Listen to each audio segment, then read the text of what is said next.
Today, we provide a precise overview of the installation process for the Growatt HOPE 5.0L-P1 LV battery.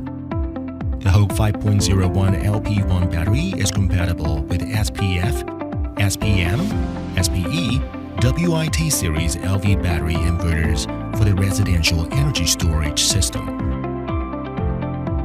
Note: the battery bracket accommodates up to 6 batteries in a stacked configuration, while the cabinet is designed to install 6 units also. An integrated battery display screen is available as an optional feature.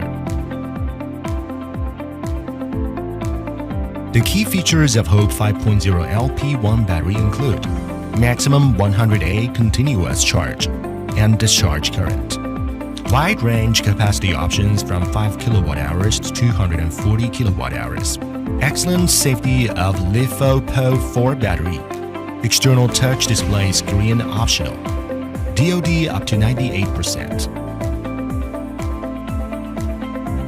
Please inspect the unit to ensure that nothing inside the package is damaged.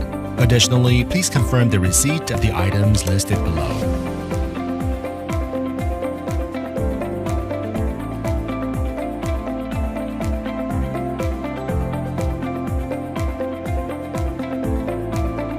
The battery connection port includes.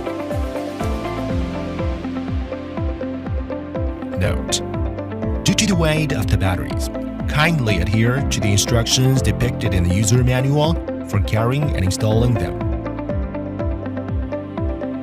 Before commencing the installation, it is essential to gather the necessary tools.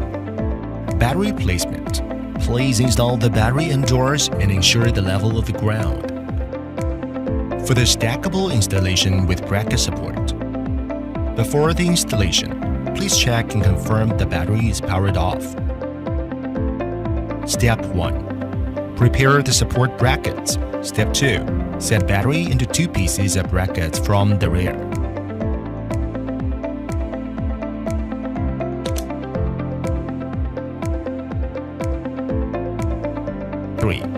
Stack battery packs with brackets and fasten screws. For the expansion installation of power and battery modules, we need to place each battery correctly and first connect the positive and negative terminals of each battery to the positive and negative terminals of the junction box, and then connect the wires to the inverter. Note: support up to 48 battery packs connected in parallel to form a 240 kilowatts expanded energy storage system. Verify that all cables are correctly connected. Press the power on button on any battery module for more than 1 second and observe the subsequent illumination of the run ALM and SOC lights. Wait about 5 seconds, then press the inverter on and off button to start the energy storage system. For detailed information regarding parameters and working mode settings, refer to the inverter user manual.